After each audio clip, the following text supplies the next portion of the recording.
All right, Matt Gannon, Jers. We are back. You're actually our Jers now. Officially, you're back in New Jersey for the summer. So I think I'll just call you Jers now for the rest of the podcast throughout the rest of the summer instead of going with Matt Gannon. We've got some difficult news to talk through probably out of the gates, but before we get to that, how you doing? All right. It was hopefully a fun Memorial Day weekend for you and for our listeners. The golf was overshadowed by some stuff, but from a completely golf standpoint, was fairly boring. It could have been a great finish, a whole bunch of guys, but one of the greatest golfers on the planet, Davis Riley, ran away with the thing like we all thought he would. Just not the best golf watching weekend. He was kind of in the lead the whole time, and just no one really gave no one else a shot. Yeah, and we'll get to the golf in a second. I didn't watch too much of the final round, so I might need your tell me what happened in the final round. I watched a reasonable amount of. Actually, I didn't watch a reasonable amount of the third round. I watched a reasonable amount of the first two rounds, I would say. But yeah, wanted to start with obviously the really sad news about Grayson Murray over the weekend. It was crazy because you and I just last week or 2 weeks ago at the PGA Championship, you had mentioned to me that you had just heard from someone who knew Grayson or kind of in his camp that he was playing the best golf of his career. Like everyone was really excited going into the PGA, and then for this news to come out, it really obviously anytime somebody dies, tragic, sucks, awful news. But it was, to me, it's so rare, I feel like, where we have a story of someone who is really down and then it looks like they're on their way out of it. And then the worst case scenario happens. I feel like we only ever hear stories of in a sentence, somebody going from a bad situation to a good situation, or somebody just kind of on the downward and they never get out of it and something bad happens. So I just think it's so rare that there's these stories of the up and then the down. But I also feel like that's probably what happens more often than not in the real world, and we don't hear those stories. So I hope this is a powerful reminder to people that when you're in that space, it doesn't really matter what you accomplish, what you do next.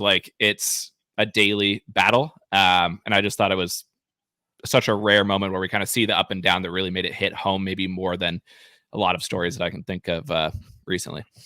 Yeah, life is real. Clearly, he was dealing with some things that he never fully solved. And what more could you ask for? You're a professional golfer making more money than a lot of people in the world. And clearly something wasn't right, but it's no one's fault. No one's to blame, but it's just a crazy thing that happens in life and will probably never end. So it will happen again with some sport, so everyone's dealt with something like this, at least close to them in their town and their family. It's a shame, but it is what it is. His family's, I feel bad for them, feel horrible to them. They'll all move on. Life will go on, and just hopefully it doesn't happen too soon again.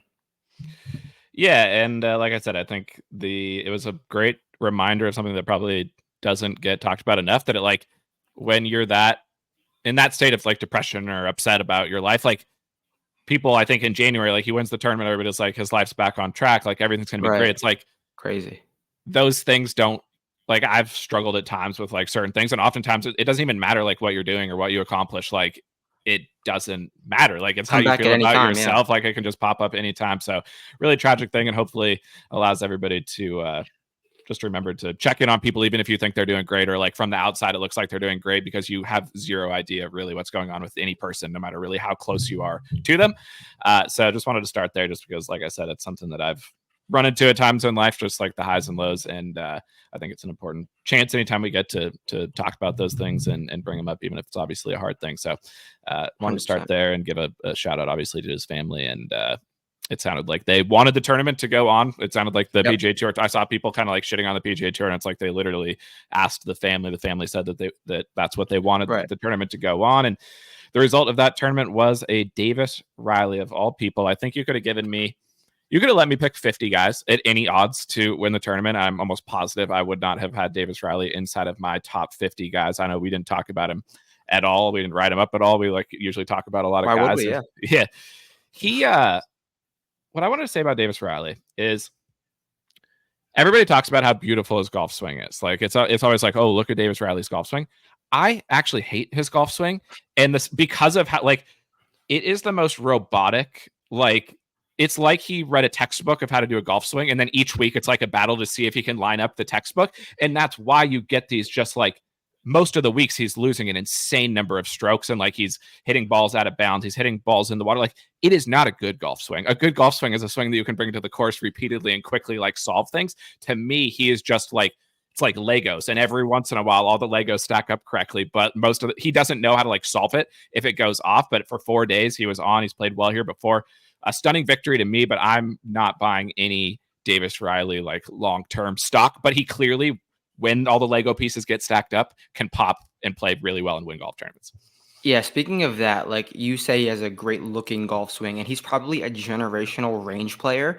But I was talking with my buddies about golf. Like, no one ever will feel how they feel from the range to the course, and golf is just a battle of feels, battling with different feels that you're not going to feel on the range, you're not going to feel from day to day, because and then you just have to rely on instincts and like practice to just take over and deal with it, because you'll never ever going to feel how you feel on the range. And I guess that kind of led to Davis Riley not really stacking good results. And did you happen to look at his incoming form? I tweeted about it last night. He lost 9 strokes on approach, or 9 strokes ball striking in 3 consecutive starts combined, and popped for 11 strokes ball striking out of nowhere. Like, it just, that doesn't happen. Yeah, I mean, the only way you could have like seen it coming is that he has always hit his irons good at Schwab. Like, he missed the cut last year, but for whatever reason, he likes the way that the approach shots look at Schwab, and he had gained 8 in his first appearance. He gained 2 before missing the cut last year, and then obviously he gained 8 against this again this year. But yeah, there was nothing in his incoming that would have pointed to that. But I guess the only thing you could have thought was like, okay, this is a guy who's highly volatile with his approach play. Like, it's never consistent from him. And now he comes to a course where he has been consistent at least a couple of times. He was second in the field.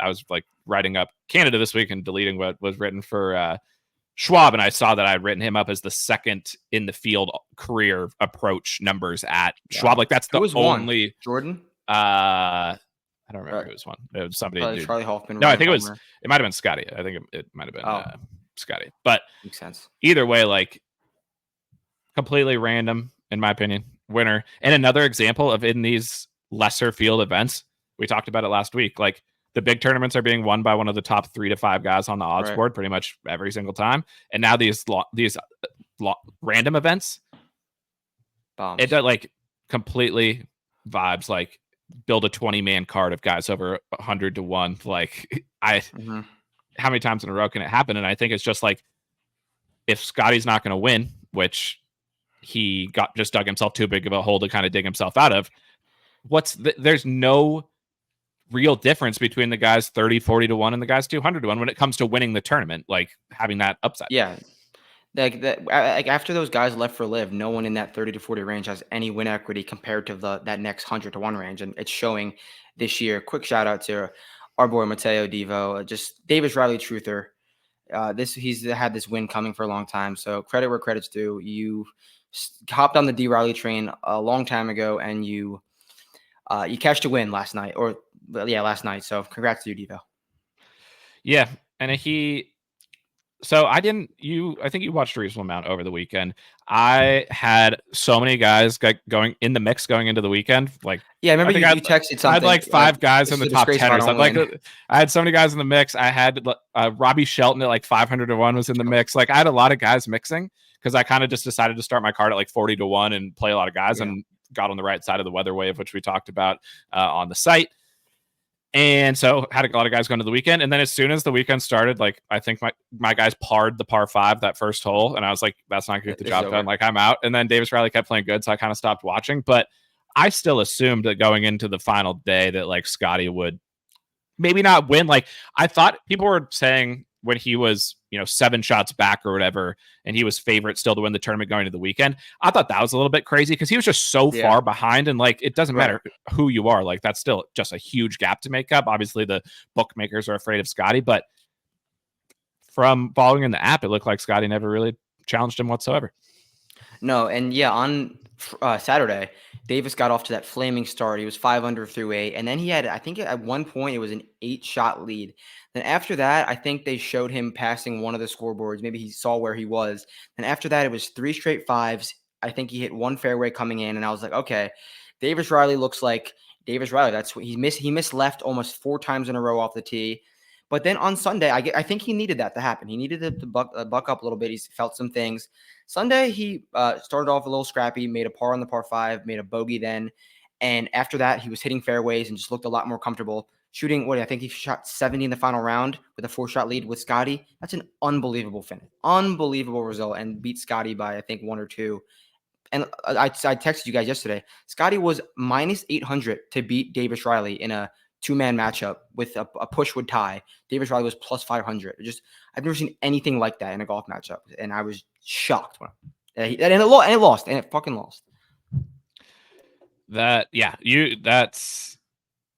the level of like just things that had to happen for Davis Riley to win a golf tournament by 5 shots. Like I don't even know what really to talk about for the tournament because it's so far from something that I ever would have expected to happen that it's like I can't even speak intelligently about what happened because I will be honest, you could have given me maybe 100 guesses. I don't know if I would have picked Davis Riley to win. I do think what we did say about Scottie and about this tournament specifically last week was the style of course, the emphasis of needing to spike with your putter, probably not the best course for Scottie, but the field being so weak, like I do think we went into it saying we said it was similar to Houston where like somebody could get hot and beat him. This isn't a course where he's just auto victory tee to green. And then he got off to that rough start in round 1, obviously played great in round 2 and round 3, but he didn't gain over 4 strokes in any category. He actually putting was his second best stat for the week, which is almost largely unheard of from Scottie. I think we'd have to go back pretty far to find a time where he gained more putting than he did in either around the greens or approach. So just the fact that he didn't have nearly anything of his best stuff, and he was still by far the second best player in that field, just a testament to him.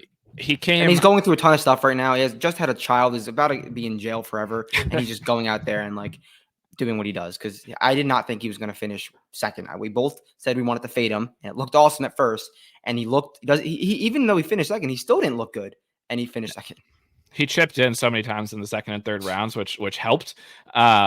But when he was like, after the first round, he was like T100, or it was at one point in the first round, he was like T110 or something. Like he was really far back. He made that triple bogey on the par 3. Like it was genuinely, that happened to be when I was watching a little bit on Thursday. It might've been the worst hole I've ever seen Scottie play. Like the water wasn't even in play off of the tee, and he hits it in the water and then proceeds to make triple. Like it was one of the worst holes I've ever seen him play. From that moment on, he jumped every other player in the field not named Davis Riley within like 27 holes. Like he so quickly went from so far back to, if Davis Riley wasn't playing insane, tied for the lead, he would have been tied for the lead. Right. It's just a different gear of golf. Yeah. No one else has anywhere near that right now. And it's just, I wonder, he's going to play Memorial. So I wonder how he will be coming into that before the US Open. So interested to see, because that was not nearly the Scottie we saw all 2024. Yeah, I think if you're going to spin the positive of it, I mean, it's a T2 finish. And also, he did putt really, really well. It was one of his best putting performances in a reasonable amount of time. He had not putted well at Schwab before. Like I always assumed with Scottie that the ball striking couldn't show back up instantly every single time he tees it up. The putter heating up. We know how well he played at Memorial last year. I know it personally as somebody who had him single bullet that week with a generational tee to green performance. If he brings anything near this putter to Memorial and goes back to normal Scottie, problems for the rest of the field. Agree. Colin most tipped, but probably Scottie's get one. Colin, 4th place. Seems like about where he should finish in this type of tournament if he's breathing. And I agree. I really liked his quotes after more than anything, more than the golf, because he's still like saying how his game's not in the best place. He finally had a decent iron week, but he talked about how he was so focused on being perfect and hitting that perfect 5-yard cut every time. And now he's the last month of the season, he's been just focused on being scrappy, putting together good scores. And that's really showed in his results, because he clearly doesn't have his best stuff trending in that direction, but he's posted these great results little by little, and that's just boosting his confidence. And I think that a really solid performance is coming, and he's going to be giga popular, which is, we'll get there next week, but he's going to be very popular. Yeah. I mean, he's doing everything well. Or what is that next week? Memorial? Yeah. We got ourselves a run of Memorial, Pine, and Travie, 3 weeks in a row of good stuff coming. We got Live next week too. So I'll be honest, I'm not hyped for this week, but I think it's an okay, like rest week because we got June is going to be popping off across the board. Keegan finished T2 apparently, losing strokes on approach. Yeah, crazy. Unconventional result there for Keegan, but always a reminder. And I'm glad he finished second and didn't win because it would have been upsetting. Keegan's always live. Keegan is always live. Pretty much every event, 60 to 1 or above, gets into these weak fields. You got to give him a look because when he makes putts, he's going to finish top 10 pretty much every time. And this week he got hot with the putter and around the green, and a T2 finish. Solid for Keegan. Yeah, I like Keegan going into the week. I just didn't get there. He was in that. I went with the fully in that wave. I don't think he was in that wave. And this is the first. He's been hitting his irons so well. In this first week, he doesn't hit his irons well. Still finishes runner-up. Makes no sense. Golf. It's just the sport that we love. Is just the most absurd sport ever. But yeah, good week for Keegan. Sepp, I was on Sepp. He couldn't make any putts, but he continues to hit the ball well. Hayden Buck, a guy who we have not heard from since last year, Sony. Like, Hayden Buck has gone off the cliff. He's been horrible. Absolutely terrible. Yeah. And he pops up for a T5. Hayden Buck. He had a wrist injury, and he was like gone for a while. Yeah, he finished T5 last year at Heritage, and he's got no green results. No top 20 since. That's crazy. T5. Yeah, when he's playing well, he's driving the ball really straight, and he did that this week. So I'm not sure Hayden Buck's back, but he showed good things like in his rookie season. He's definitely a fun player. And then a guy who was popular, I think, like he was popping in the models. It's rare you see these long shot guys who pop in the model actually play well. I think he'll be popular again this week. Mac Meissner, I think I'm saying that right. Yeah. Meissner, we talked about him last week. Dallas or local guy. Yep. He just kind of looks like a good golfer. Like he's across the board. Yeah. His stats are good across the board. He's finished T23 at Puerto, then he went T10 at Valero, T23 at Zurich, T13 Myrtle Beach, T5 here. He's 100th in the FedEx Cup, which for a guy coming up from the Corn Ferry who didn't really actually play that well on the Corn Ferry, spiked for a couple of like good finishes. Only 25. I think we got to keep our eyes on young Mac Meissner. I like Mac. He was one of my 6K guys last week. I think he can keep it up. He can gain across the board, which I like for a guy of his caliber. Yeah, it's nice to have that's like it's one stat. Like he can do it all. I agree. But yeah, Charles Schwab, I don't think it was entertaining by any stretch of the imagination. I'll be honest. And it usually is. It usually is a great finish. But it would have been if Davis wasn't generational. Yeah. I mean, if Davis wasn't 14 under going into the final round, it would have been because I had Burns at Schwab a few years ago where he came back from you can come back from really far at Schwab because in the final round the leader could shoot over par, but he was so far ahead, didn't really make any mistakes, didn't let anybody in it, so it was a boring event. But that means we have to tip our hat to Davis Riley for playing well. I've been on the record that I thought his next win would come on the Corn Ferry Tour. It did not, so shout out to Davis Riley. He's got dog, I'll give him that. If you can win every year or 2 years in a row on the PGA Tour when most of your results are missed cuts and non-competitive T38 finishes, I have to get times. we'll give him 1.5 wins, but I have to give you some dog in your in my mindset about you. You get some dog because winning's hard and you just get hot and you can ride that for a week. Dog points for me. Fair, I agree. That's all I can think about from Schwab. I'm trying to think. Another Schwab note. Maverick McNeely's irons. He's now 7 for 7 gaining strokes on approach at Colonial, and he's a horrendous iron player everywhere else. Just insane. Kind of like Davis Riley, how he gains there every time. Mav is 7 for 7 gaining with his irons at Colonial. So basically, what that means is he will win at Colonial at some point in his career because Davis Riley just did the not good at golf but always good at approach. Colonial led to a victory. We got to bet Mav every year now. And of course, he lost strokes putting. Just why wouldn't he? I was trying to think of who the other high in the odds guys were coming to last week. The only guy I can think of was Jordan, who played. I think you nailed Jordan, didn't you? Tony too. And Tony, both guys who were Friday morning seemed like they were mixing. Both Tony and Jordan. Tony still can't putt. Then there's nothing really needs to be added to that until he makes some putts. It's going to be what it is for Tone. Jordan, though, I talked about last week, I said he's a Corn Ferry player outside of his driving. That's what the stats have been showing for the whole year. He lost on approach again. He drove it. He's driving it so well. Good.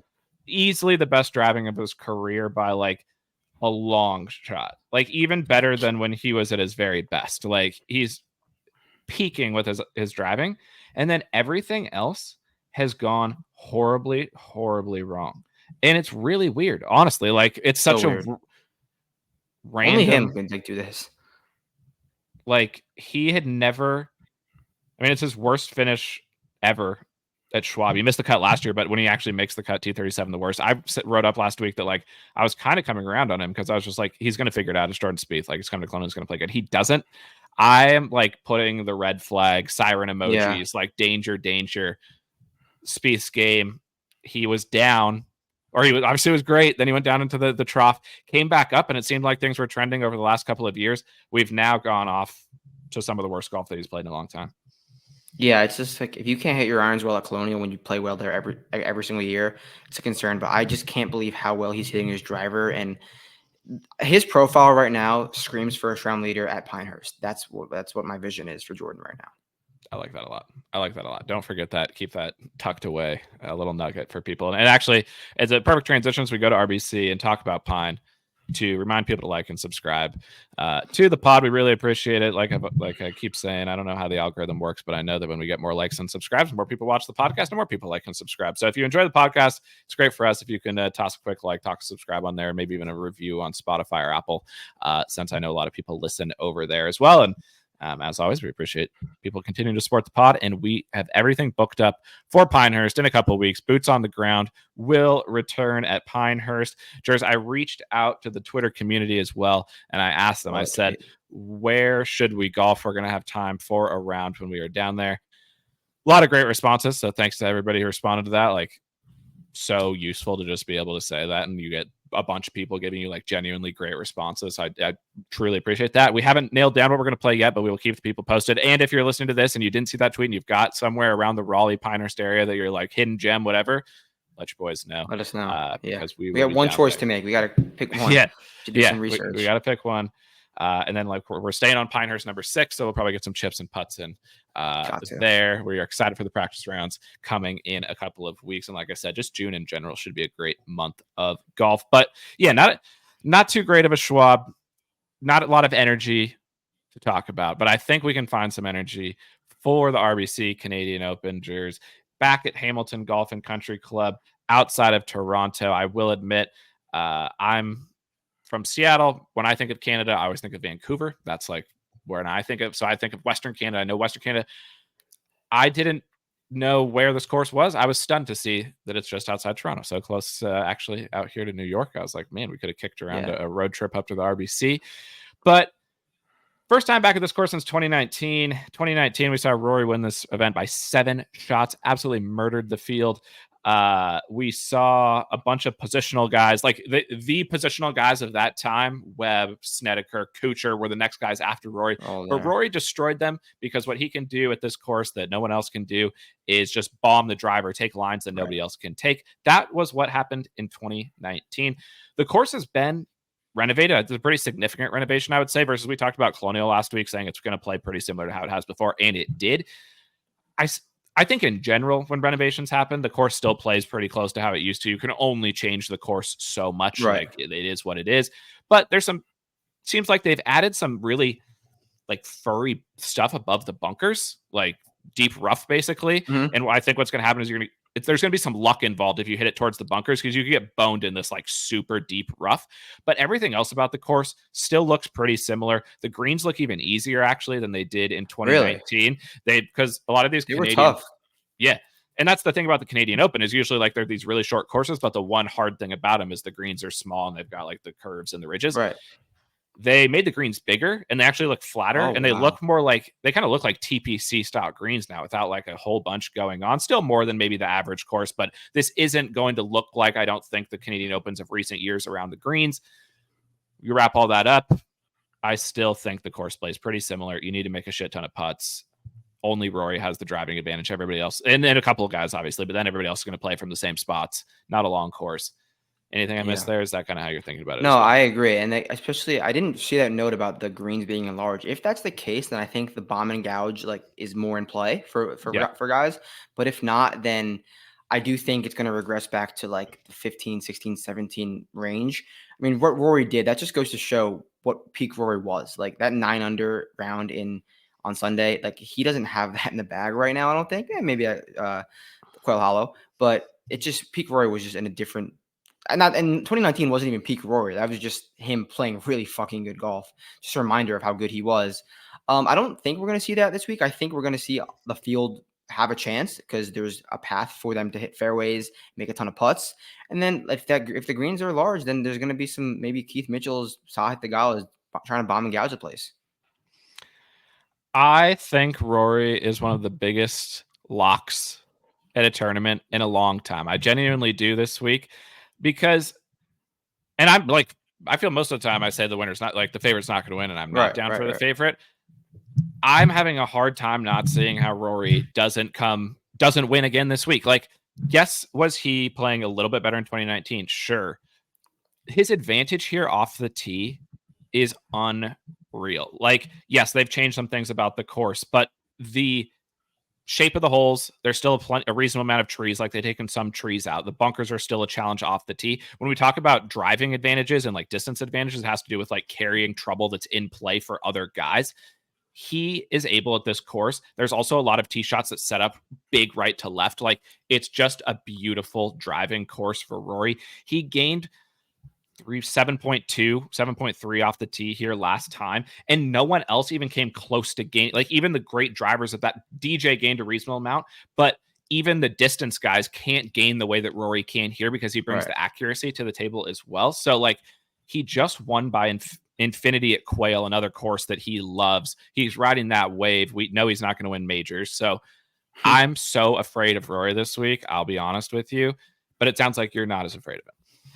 Yeah, I mean, and he's spoken about being confident with the driver, and that matches up with the numbers. He's gained 5 and 6 in his last 2 starts.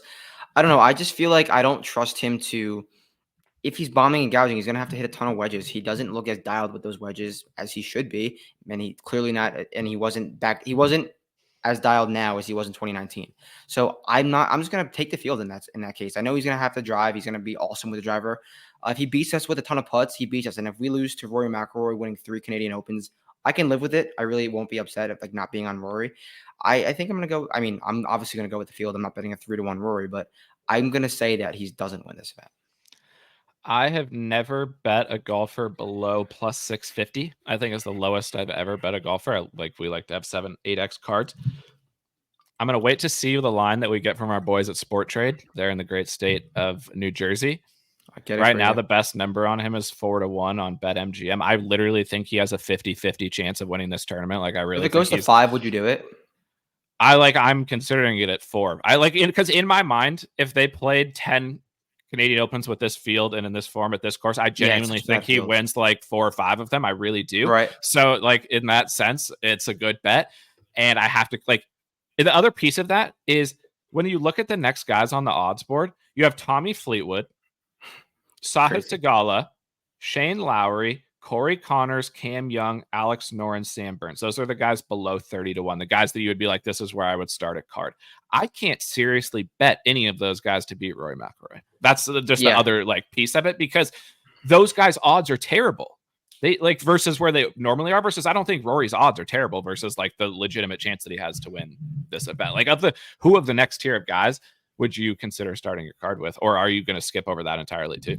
No, I 100% agree. And that was my case for Rory at the Canadian Open that he won in 2022. It was a very similar field. I'm like, and he was 12-1 that week. I was like, why wouldn't I just bet Rory at 12-1 to beat like 5 golfers? Because the rest of the field was shit.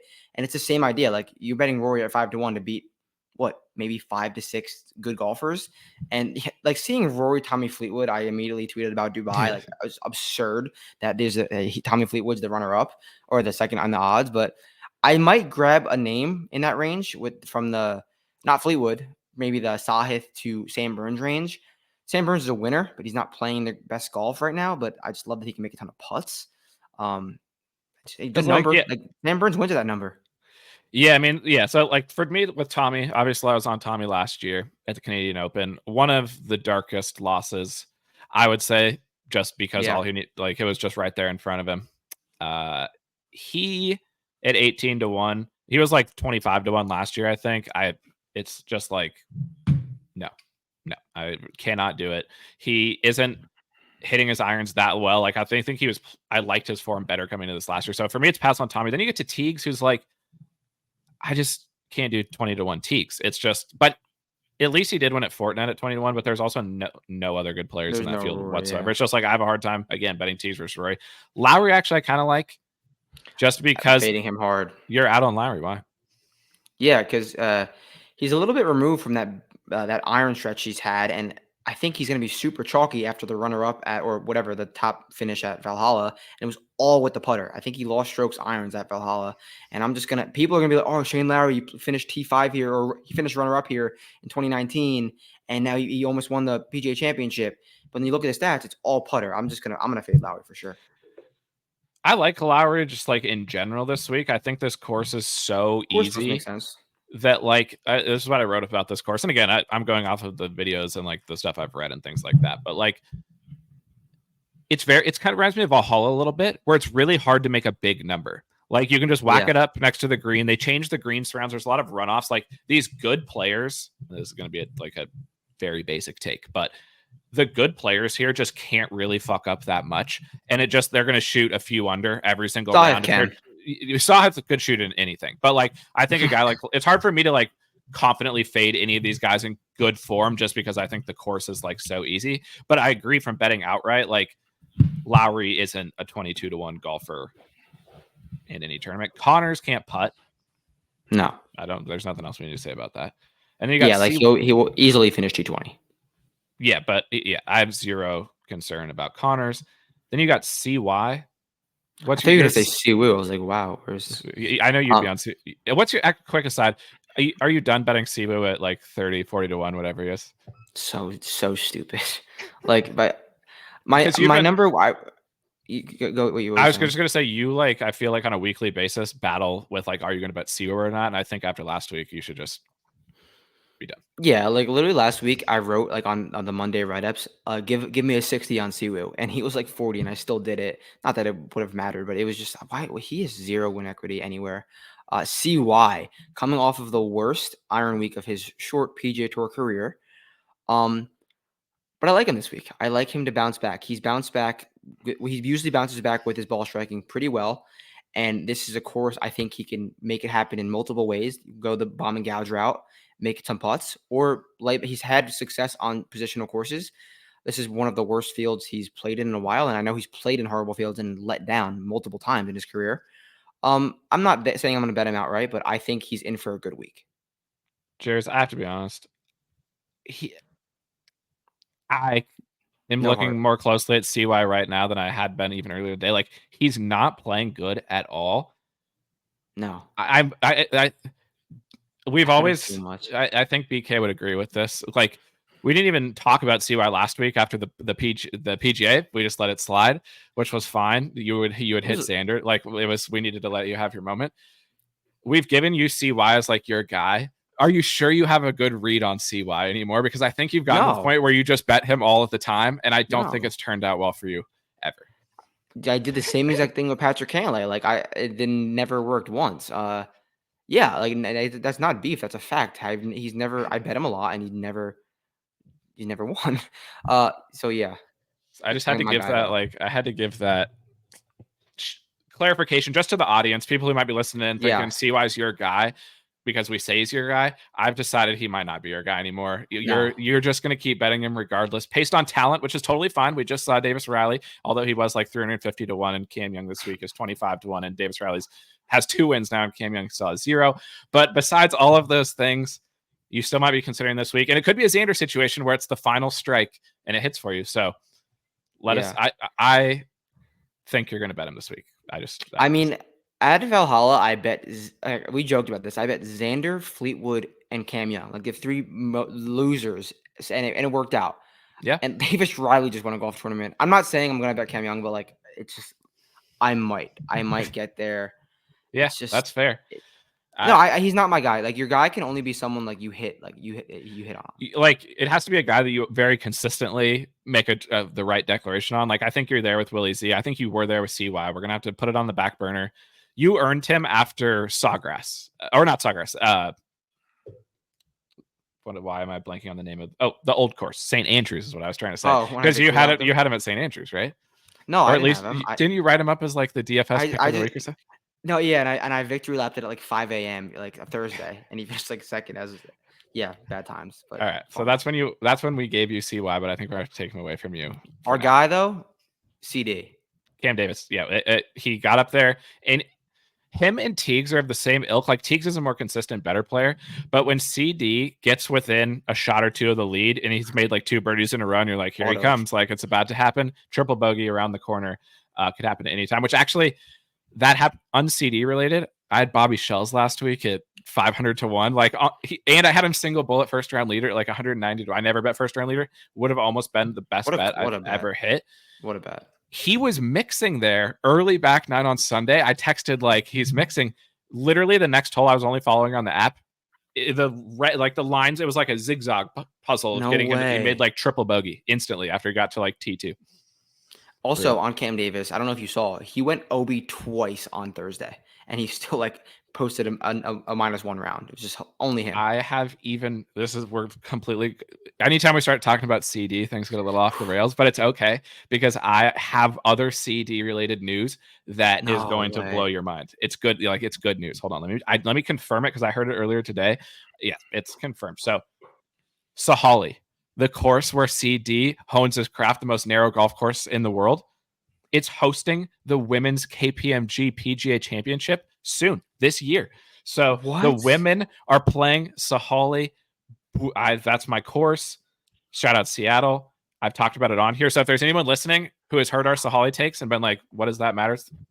It's the most narrow golf course in the world, and they're playing it. We have to do a course preview. No one's going to do that. Yeah, if somebody can send me all of the LPGA stats, I need to know the positional like stars of the LPGA because this is going to be the most positional thing that's ever happened. So please, somebody send that to me. We will be betting the LPGA camp, whatever week that is. It's June 20th to 23rd, so I think it's Travie week. We'll talk Travie, and we'll also talk a little LPGA. So I'm really excited about that. Complete aside, but you'll see where Cam Davis honed his craft there. All right, that started with talking about CY. Honorary starter. So basically, luckily this is why we put the timestamps in the comments, because somebody's going to be like, why was the Cam Young section like 10 minutes long? And then they're going to listen and they'll be like, that had nothing to do with Cam Young. But we had passed on all the guys up until Cam Young, or at least I did. You said you're considering Cam Young potentially. Alex Noren is next. A complete loser, but probably the most lock of all locks for like a top 10 finish. With you there. He's playing some of the most consistent golf of anybody in the world. Like ever. Yeah. Like I don't think he has that spike in any category, but he's just across the board, just like solid. Like Xander, like literally Xander. I was just about to say he's like a worse version of Xander, where it's green across the board and he can't win, but he's finished top. His worst finish since Phoenix is T24 at Wells Fargo, which is not like a course that makes sense for Noren. And this course makes a ton of sense for Noren. Viking Cup. It's not hard. Practices like, if you practice like Alex Noren, you can also finish T30. What happened at Ringfin? I didn't bet it. I didn't watch it all. I saw Nacho won though. Position. I had Nacho won. I had Nacho in Kenya, and I feel like Kenya and Sudal are close enough that I'm clapping that as a comp course victory for me. Yeah, one of the worst cards I think I've ever assembled in my betting career. I think I had 7 guys, 5 of them missed the cut, and but it was Did you see he went like OB on Sunday and hit a crazy recovery shot from like the literal mud? And Tommy Peets had 2 birdie putts on 17 and 18 and couldn't make one. Peets was mixing. Peets was mixing, finished runner up. No, fuck, damn. And you see what ADDC did? I saw he played really bad, right? Yeah, he finished like dead last. Can't club down. He's playing this week. Who else? Yeah, he's playing this week. But yeah, I have not been watching much DP, but I swear every morning when I wake up, there's the first tweet like I see on Sundays is from the DP saying like the leaders hit 7 straight out of bounds, but he holds like a 1-shot lead. Let's see if he can like keep it going. So I did see that Nacho hit an OB, but only because like every week the DP is like tweeting out that the leader has done something bad. But he did hold on to win. And so then the last guy, Burns, he's 28 to 1. And I agree with you. Purely on the odds, the most obvious guy to bet is Burns because he's simply got more dog than Fleetwood, Teagues. Probably not more than Lowry. Definitely more than Connors. Definitely more than CY, and definitely more than Noren. But he's not playing. He's just not playing good. Like, he's my guy, and don't think I can do it. True. He has his second best approach week of 2024 and his best approach week since his T3 at Phoenix. And it's just a guy that can win. Like, I get worried, I will say, about like, so he gained he missed the cut at the PGA, probably the worst of his career. It was a great approach performance, the best in a long time, but he also lost a ton off the tee. And sometimes, like, I don't like when sometimes I don't give as much credit to gaining that on approach, because he may have just hit some like crazy scrambling, like, approach shots that he normally doesn't hit. Like, he hasn't. And then even at Pebble, which was his other good approach effort, that's only measured over 3 rounds. Things were weird. They're like, if he was putting really good, I would be down, but he's not putting good either. That's so the only way I could go to Burns is purely on number. Yeah. And I feel like he's had better leading form leading up to wins. So yeah, I don't know. He usually foreshadows it at least a little bit. I mean, he has that good approach week. I don't know. Consider. I'm not going to bet him. I'm like almost certain of it. Okay. But I will say that I support a bet on it purely because none of the other guys make sense. He's 28-1. I think that price is fair. I used to have a rule that I auto bet Burns like above 40-1. I would say 28-1 in this field is of the same like level basically. So yeah, I don't hate Burns. He's definitely as likely to win as a lot of these guys if he plays well. He's also like DFS or something where you want like something consistent. He would not be my choice this week. Like, it's way too volatile from Sam right now, but purely on number. Then we got Adam Scott, unserious golfer.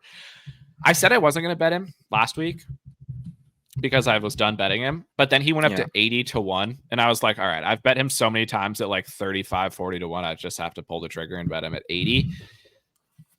And he mixed for a second, but another guy, the second he sniffs the lead, he instantly just completely backs out of it. Unserious golfer, 35-1. It's a zero chance for me. Wow. Yeah, and I mean, this is the most vintage Adam Scott in the last 2 years performance ever. Beautiful 3 strokes on approach. T12 looks awesome. Negative chance to win. Yeah. 3 ball in the 40s between Mav, Keith Mitchell, and Tom Kim. All at 40. Who would you take? Tom Kim's figuring it out. Tom Kim is figuring it out, and I am so done with Keith, I think. And Maverick is just not the good golfer. Tom is figuring it out, and we usually give Tom some slack, but I like what he's doing right now. Of course, Tom, makes sense. At 40-1 in this field, to me, is a good bet. Like, he can win. He's won 3 times on positional courses. He's been playing better. What I like about him is that he's gained off the tee nicely in 2 straight starts. He was going through that stretch where he was driving it off the planet, which is like, if your game is based on hitting fairways, which is Tom Kim's game's entire, like, it has to be fairways for him. When he's blowing it off the planet, that's going to bleed into every other part of his game because he's going to just, how can he play good when he's doing that? He's driven it well in 2 straight starts. He's got, what's his face on the bag now? Tesori on the bag. T26 at the PGA, T24 last week, 40-1 in this field. He can win. Yeah, I like Tom.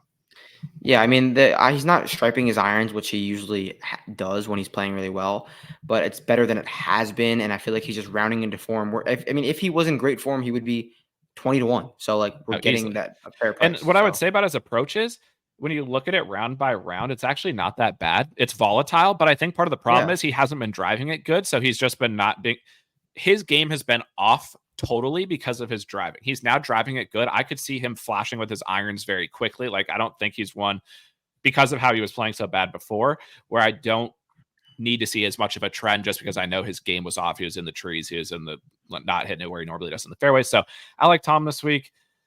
He's the first one where I would say, like, I could feel good about betting him just because Tom does have dog. Like, when he gets in, if he mixes, he could beat Rory. Like, why not? Yeah. And he played with Rory last week, so down. I think Rory was pissed that he was playing with Tom Kim. Or not last week, 2 weeks ago. Played with Tom Kim in, like, the final round of Saturday. Or the PGA. Yeah. I remember that. Mac Hughes is 45-1. Which is your favorite? So let's do the Canadians. In honor of Canada, we're not going to do a random Euro of the week. There really were no random Euros in the mix. Dallas, it's too American for any random Euros of the week to get into the mix last week in Dallas. Canada, though, we should expect Euros in the mix, but we should also expect Canadians in the mix. Historically, you didn't want the Canadians at the Canadian Open because they had never won. They'd usually play bad. Nick Taylor wins last year. That could open the floodgate. So give me your power ranking of the Canadians.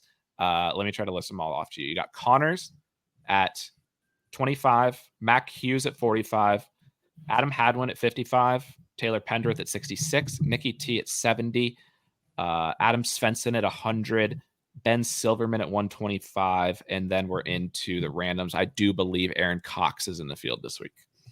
There's a lot of them. Michael Gligic's in the field too. I believe he's Canadian. Oh, Galigic, yes. I'm gonna go my favorite Canadian this week, Ben Silverman. I like Ben agree. Silverman. Really? Wow. I agree. I wrote like basically the write up today over on Vincerix was like Rory's going to win. I don't want to bet this tournament. This is kind of a lame tournament. But then I quickly wrote up like 7 guys long shots that like popped in my head. Silverman was on the list. Yeah, Ben Silverman. He's played here before, finished T20, and his best game is iron play. He does well on positional golf courses. Down for some Ben Silverman. I would say second is Svensson. Svensson is a perfect golf course for Adam Svensson. Missed the cut here in 19, but his win came on a positional track. Then outside of that, I would probably go with Hadwin. I don't love the form. Played well here in 19, though, but I like the course fit for Hadwin. So those are my top 3. Svenny's hitting it nice. Svenny is striping, and I bet a ton of Svenny. What is he, 100? Yeah, I mean, it's I don't see Canadian winning, but still. My issue with Svensson is he can't putt, and I really need you to make putts this week. Like, I really, really need guys who can make some putts, and that's why when I look at the Canadians and think of guys who can make putts, I don't think of Connors. I do think of Mac Hughes, but Hughes' odds are terrible compared to the rest of the Canadians. Like, why would you bet Hughes at 45-1 when the rest of the Canadians are in the 60s and 70s? Why is Nick Taylor 70-1? Like, I know he's not playing great golf, but he wasn't playing great golf last year, and he's fucking won twice. He hasn't gained strokes on approach since March, though, but he wasn't lighting the world on fire when he came in last year. I mean, he's not going to win, but still. But yeah, I mean, so you basically are saying that you kind of like the longer shot Canadians versus any of the well-known, like, bigger names. Yeah, I mean, all those bigger names, I feel like they're dealing with like a ton of pressure. Like President's Cup year, they want to impress Weir. It's a home game. They're all going to have media to deal with. Ben Silverman's not doing any media, and all the other guys are. If Ben Silverman wins the Canadian Open, is he on the President's Cup team? That's a good question. He would have to be. I think it's like if you're Canadian and you win this week, you're on the team.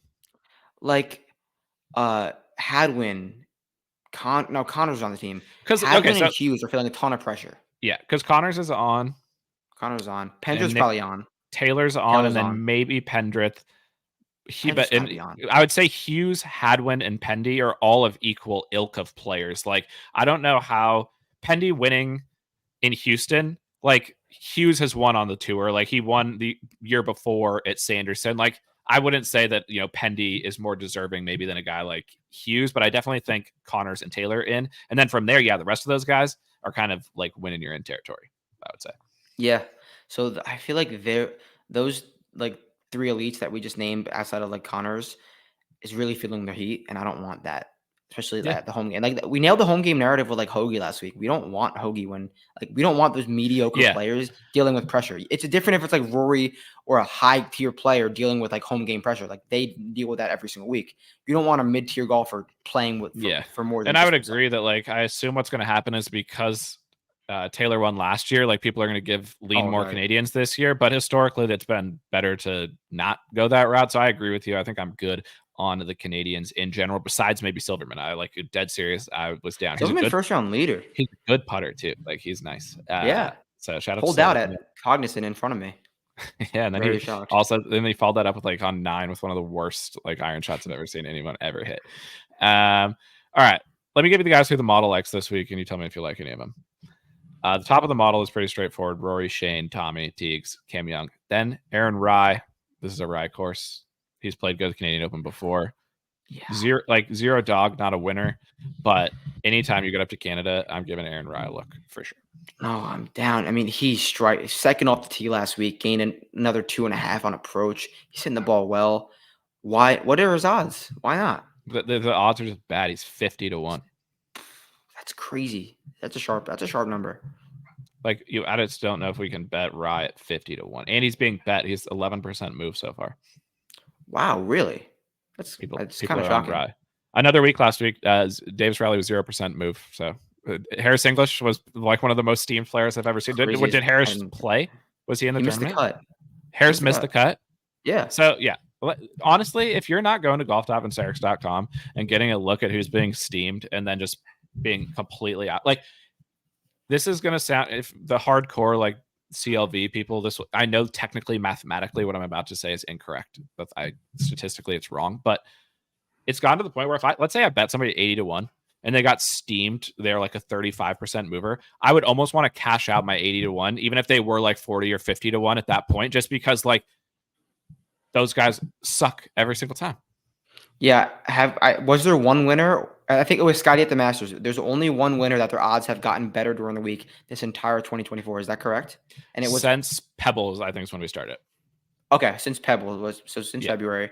I mean, it's still a pretty large enough sample size, and we're going to keep tracking it. One time has a guy's odds drifted forward, and they've won the golf tournament, which is crazy. And I was with my buddy Brendan, who I talk to you about a lot. He wakes up every 7 a.m. Monday morning and bets like good numbers, like 80 to 60-1, which is, I mean, a good idea in theory because they all drift towards 50, and he knows ball enough to bet those guys. But it hasn't worked one.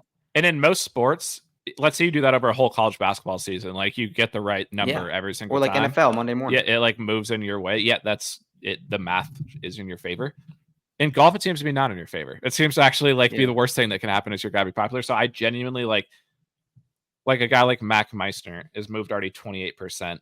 He's still 150-1, but it's just like, it's just how it works. But I talked about him last week. I liked him. Like, not when he gets like chalky.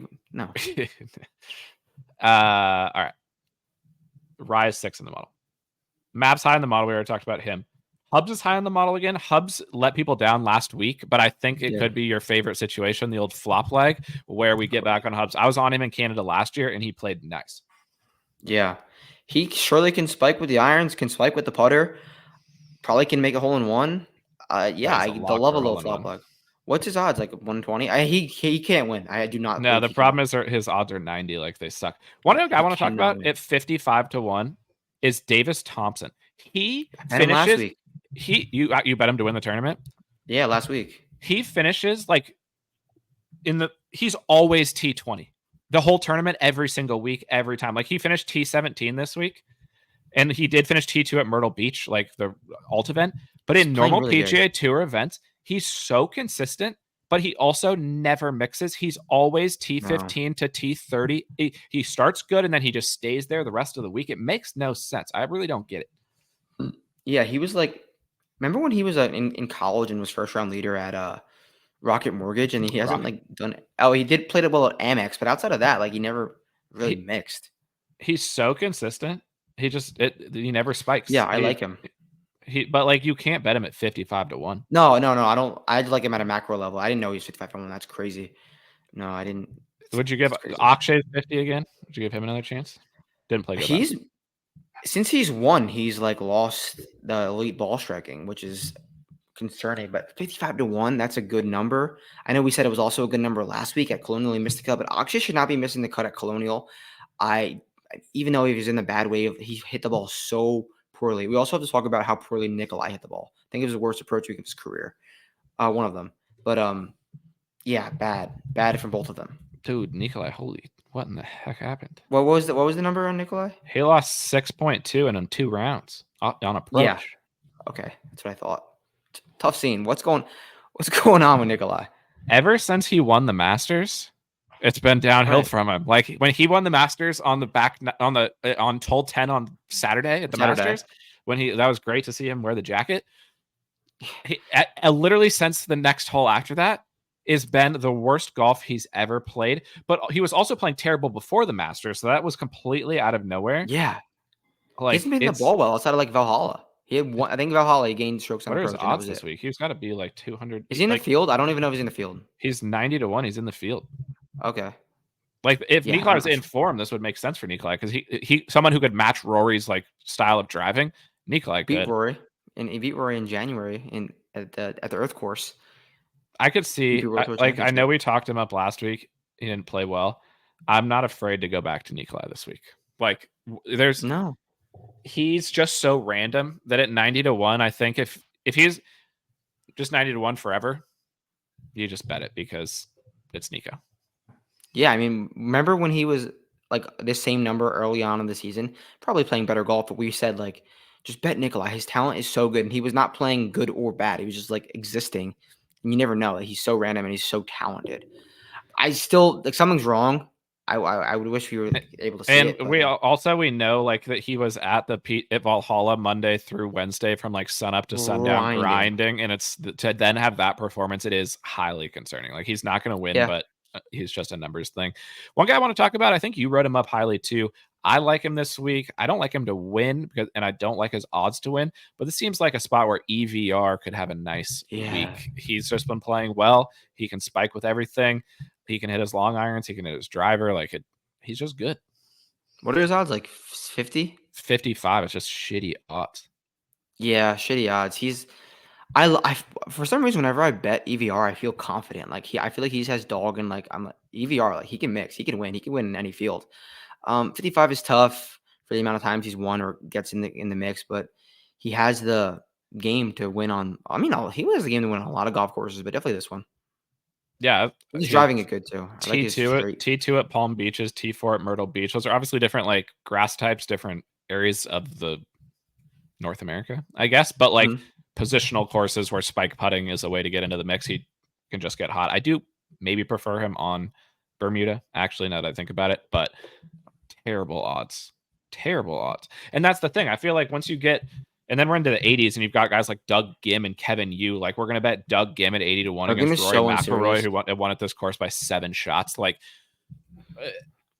these odds, this board, it's just not good. Yeah, like maybe like 2 guys sub 30-1, and then just bombs. You could do that if you don't want to go. I think like now that I look at it, it's like unless you're gonna, there's no value in that. But at the end of the day, there's no one's won in that range the whole entire year. So I think we do a guy sub 30-1, maybe 2 guys sub 30-1, and then from there, how much money you have left, go 100 plus. Why not? Yeah, I need to see what happens with the Rory number, because even like again, I've never do this, but if I genuinely believe to my core that he's going to win, like I have to do it. But as long as you don't do a 3-1 Rory with 2 other guys. Oh no! If I do Rory, it's like I might even do a parlay where I do Rory plus somebody to finish in the top 20 just to like get my Dortmund corners juices flowing. Yeah, plus the Dortmund corners and the Roma first half overs. But yeah, I mean now we're into the like. Let me give you some guys the model likes that are long odds. Benny Martz, Ben Griffin 80-1. Do you like that? I know you're a Ben Griffin guy. Yeah, I definitely am a Ben Griffin guy. There's definitely a golf course that makes sense for him. I prefer. He's only done it on really like Bermuda / his coastal vibe courses. Yeah, not the grass type, but the tee to green, I don't mind. Lauer sucks. He missed the cut last week after I gave him a run at 300-1. He could play well though. Nate Lashley. Novak won this event last year. Yeah, Nate Lashley is 150-1. He's 16th in the model. BK's guy, SH Kim. SH could play well. He'll probably make like 27 birdies and 15 bogeys this week and finish like T8. Dude, he's always so due for like one really low round and then just like average or horrible. I mean, he's like the same as like Sung Kang. These just like Korean Chinese guys just do that all the time. Birdie machines. I saw you write up. You think Davis Riley could carry his form over this week? I don't know. I think if he can carry his form over, it makes sense. But I'm not saying he will. But I just can't believe him. He gained 11 strokes ball striking out of literally nowhere. Like that does not happen. What did Rio do last week? Too many birdies for Rio, I think here. I think he missed the cut though also. Yeah, he played bad. His iron play is just inconsistent, but he can get his T20 here for sure. Well, his iron week at Valhalla was his best iron week of his career, and then he lost. Want to know who I don't really have a lot of justification for this, but a guy that I like this week who plays good on these style of courses, can get hot with the putter, and is European and is in the Viking Cup, Thorbjorn Olesen. I like this course for Thor. Yeah, he's putting really well, and he can gain across the board. If you like Noren, you like Thorbs. I'm going to live and die on that hill. And it hasn't paid off once yet, but I'm still going to live and die on that hill. Yeah, who else do we have from the Nordic Cup in the field this week? We have to talk about it. We have to talk about Norman. He was our official pick, remember? Yeah. You give the people the Vincent Norman situation. So yeah, the real quick and then quick backstory too. Adam and I Yeah. did our preseason show about the one and done for every single course from the Masters to the Canadian Open, and we were somehow both aligned on Vincent Norman at this event, and we did this in December. And we've hit, Sadly, I he's not think, playing. like a few already that we talked about in, I can't remember off the top of my head because I forget who I chose, but people in the Discord remind me sometimes.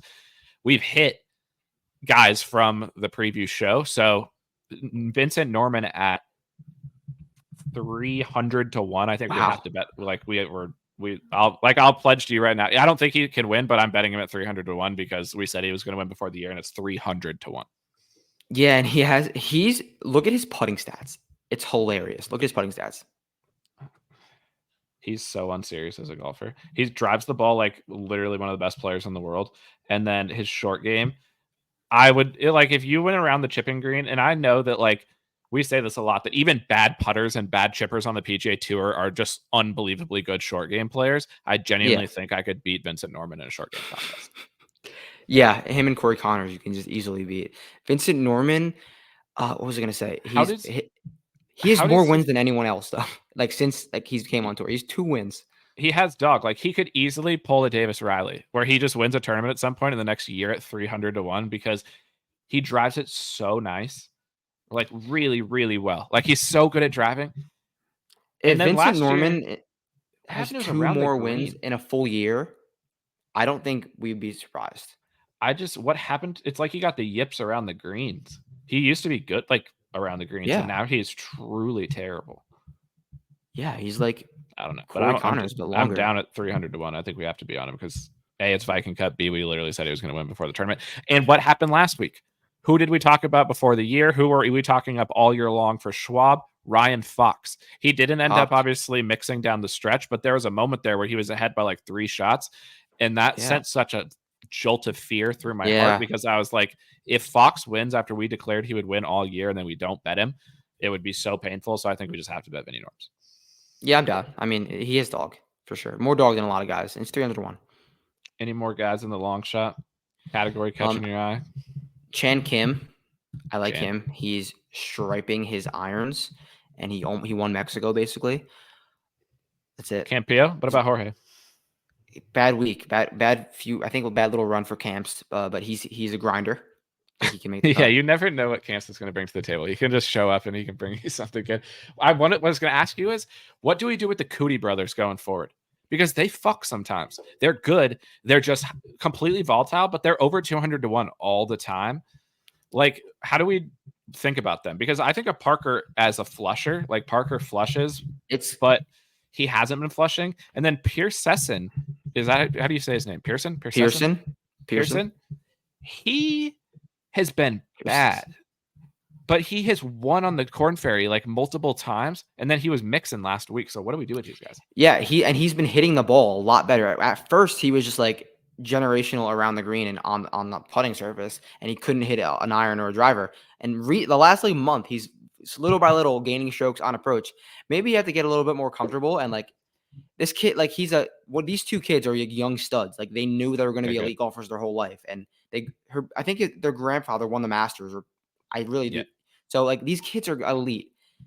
Coming into their own skin, they're playing good golf, they're getting more comfortable out there. Happens all the time. So I could see one of the 2 brothers getting in the mix. Yeah, I just had to bring him up because I feel like we pride ourselves on identifying and supporting the young guns that are out there, and I don't think we've given the Coodies because they haven't played good, but they have potential for sure. It was nice to see Pearson up there because Parker played good down in Corrales because he was paired up with Billy Ho in the final round. So that's the last time I thought of the Coodies. So good for them. Yeah, we got BSB at 150 to 1. These guys suck. Like they're no good. BSB's lost his BSB too. He hasn't gained in a while. Vic Perez can win. He can't win, but at 150 to 1, I don't hate it. What about Toasty? What do we think? Toasty. He withdrew. He withdrew this morning. Bob Mack's back though. Toasty withdrew. KH Lee 125 to 1. I don't hate that. KH has been playing better, and KH has dogs. This is a KH course. Remember Eric Cole? Yeah, remember Eric Cole. He's finally like becoming himself again. Remember betting Eric Cole? I'm such an Eric Cole hater, except for when I saw him at the concert. Yeah, unserious golf. Yeah, but I mean, you just go through these names 25 to 1 Eric Cole, like last year all the time. It's just I I just don't know how I'm not going to bet Rory. Like, I don't want to. It's not something that I do. It's just like we've talked this whole show. Yeah, could I pick 3 or 4 guys and make a card of guys that I think could get into the mix? Sure. Sure. But do you trust them to beat Rory McIlroy if they have a one-shot lead on Sunday? No. No, Rory could be 3 shots behind any of these guys in the field going to the final round, and I would still expect him to win. Like, that's Rory. We know he doesn't have dog in like winning majors, and we shoot him all the time, but he wins these type of events all the time. Like, I trust Rory to close out these type of events. So yeah, I don't know what I'll do. TBD. Get to Vincerix, you'll see it. Give me your summary of how you're feeling. Yeah, I mean, I'm with you on Rory. Like, this would be huge for his FedEx Cup race because that's all he cares about. He needs those points. But I think I'm going to go with 2 guys sub 35, probably Cam Young, and then sprinkle some bombs because this middle range is pretty weak and the long shots are no worse than the middle range. I like it. European Open, I think, on the DP. Yeah, DP's been a mess. Haven't gotten that far yet in the week, truthfully. Same. All right, get over to Vincerix. Check out the articles. Golf Vincerix for the odds. Appreciate everybody tuning in. Good luck at the RBC Canadian Open. Always a fun tournament, regardless of if it's competitive or not. The crowds are going to be great. It'll be entertaining for sure. Last year was one of the highlights of the year. So hopefully somebody can get in the mix. Challenge for Rory. Hopefully Rory doesn't win. Only time will tell. Thanks. Cheers. Peace out.